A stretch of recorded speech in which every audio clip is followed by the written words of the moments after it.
Hello, welcome to the Tea Party Hardy channel.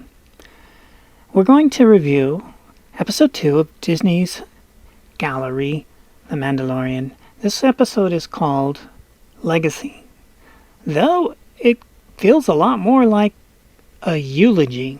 So while the first episode felt like an apology, this one's like a eulogy, because you would swear watching this that George Lucas is dead.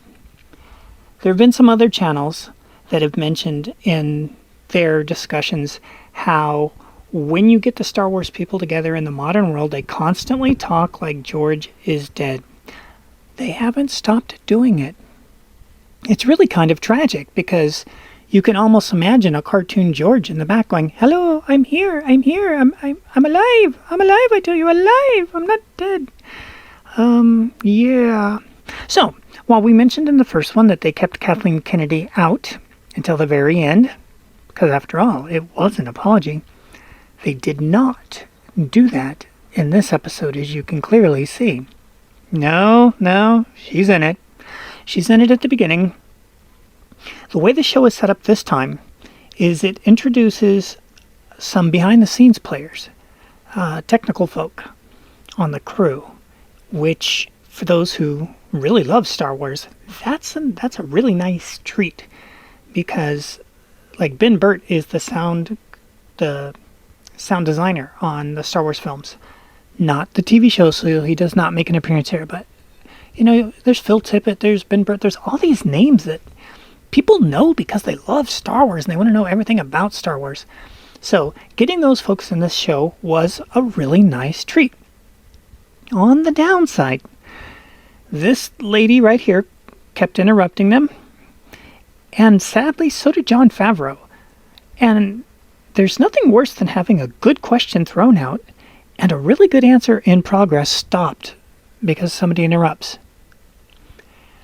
I hope when they watched in the editing, they're like, "Oh man, I can't believe I didn't. Oh, I should have kept my mouth closed so the other person could finish what they were saying. Darn it, can't go back and fix it now." They only spend about 35 to 40% of the show with those folk, and then they just leave them in the dust. Sadly, they're probably used to that. And then they go back to the directors to continue the eulogy, of course. And the directors, they're fun to watch. And it was interesting because now that I just watched this other side with all the interrupting, I'm like, I wonder what the vibe's going to be like on the directors, because I wasn't paying attention for that the first time around because it wasn't an issue. Well, it wasn't an issue this time either.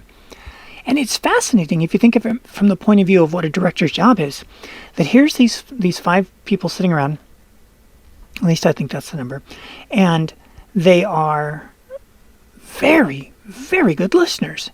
And I think that's why they're such good directors, because they're such good listeners. You know, you hear the actors say, "Oh, you know, such a good director because, you know, they know how to listen to the actors." Well, apparently these ones do, at least to each other. And I keep getting surprised by the tall fellow, because the tall fellow, it's like, okay, he's really funny.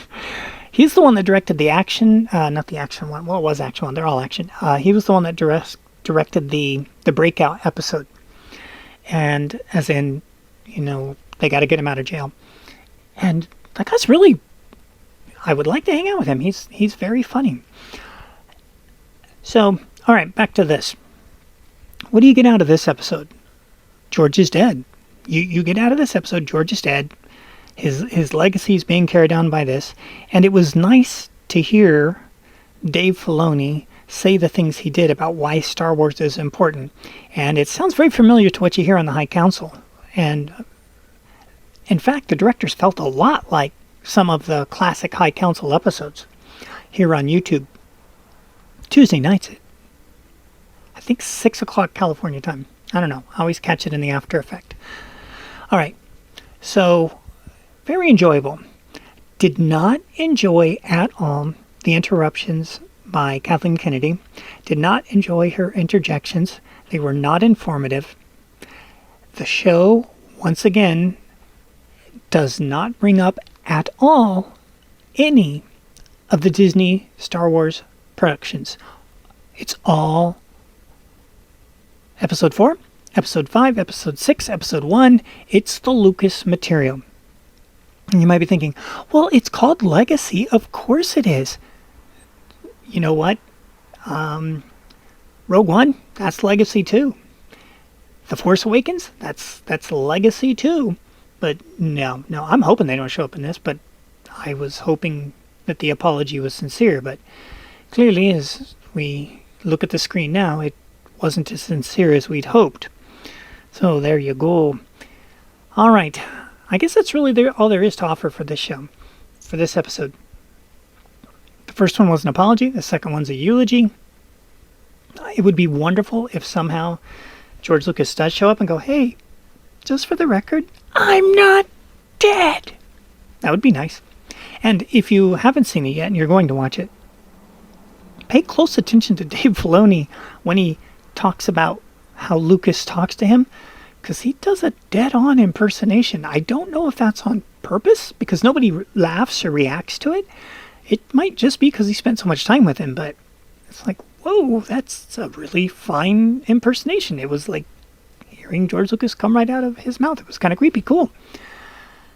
The good news is Lucas isn't dead. The sad news is Disney Star Wars and blah, blah, blah, blah. Outside of the Mandalorian, we're waiting. And with that, we'll have to wait till the next one comes out. And guess when that is? It's in the future. And that's where we'll see you in the future. Thanks for watching.